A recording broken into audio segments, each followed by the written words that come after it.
स्वागत है आप सबका मेरी भविष्यवाणियों की पुस्तक में। तो आइए हम आज के पवित्र वचन को पढ़ेंगे जो कि परमेश्वर के दास प्रेरित अंकुर यूसुफ नरूला जी के द्वारा लिखा गया है।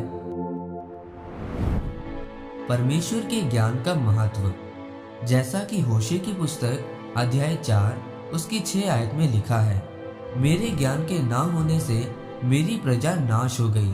तूने मेरे ज्ञान को तुच्छ जाना है, इसलिए मैं तुझे अपना याजक रहने के अयोग्य ठहराऊंगा, और इसलिए कि तूने अपने परमेश्वर की व्यवस्था को तज दिया है, मैं भी तेरे लड़कों और बालकों को छोड़ दूंगा। मेरे प्रियो, बाइबल में जब हम होशे की किताब को पढ़ते हैं तो उसमें परमेश्वर ने कहा कि ज्ञान न होने के कारण मेरी प्रजा नाश हो रही है, और परमेश्वर ने होशे को अपने लोगों के पास वचन सुनाने के लिए भेजा, क्योंकि वो मूर्ति पूजा में फंस चुके थे और परमेश्वर पर उनका विश्वास नहीं था। परमेश्वर ने होशे की तुलना एक व्यभिचारी औरत के साथ की जो अपने पति को बार बार छोड़ देती थी।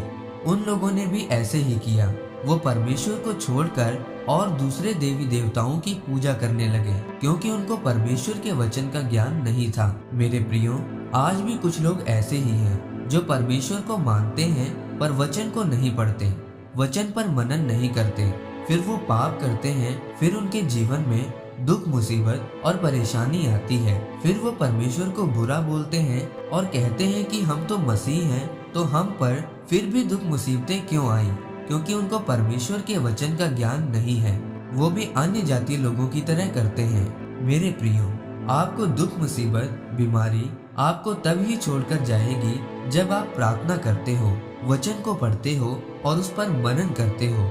जब आपको वचन का ज्ञान होता है तो आप पाप नहीं करते, फिर आप वही करते हैं जो वचन में लिखा होता है। फिर आप अपने दुख, मुसीबत और बीमारी से आजाद होते हो। मेरे प्रियो, बाइबल बताती है कि इजरायलियों के पास ज्ञान नहीं था, इसलिए उन्होंने पाप किया, मूर्ति पूजा की और उनके ऊपर दुख, मुसीबतें और परेशानी आई।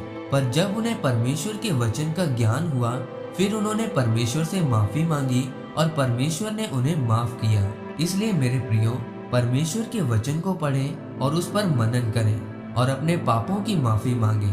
फिर परमेश्वर आपको माफ करेगा और आपको आपके दुख, बीमारी और परेशानी से आजाद करेगा और आपको आशीषित करेगा। इसीलिए आज से ही प्रार्थना करनी और वचन पढ़ना शुरू करें। परमेश्वर आपको इस वचन के द्वारा आशीषित करे। आमीन। आइए परमेश्वर के दास के द्वारा लिखे गए इस अंगीकार को आप मेरे साथ एक मन होकर करें। सर्वशक्तिमान परमेश्वर, इस वचन के लिए मैं आपका धन्यवाद करता हूँ। पिता, मैं अंगीकार करता हूँ कि मैं आपके वचनों को पढ़ूंगा, प्रार्थना में बढ़ूंगा और वचनों पर मनन करूंगा। मैं हमेशा आपके कामों को करूंगा, प्रभु यीशु मसीह के नाम में, आमीन। परमेश्वर आप सबको आज के वचन के ऊपर मनन करने के द्वारा आशीषित करे। आमीन।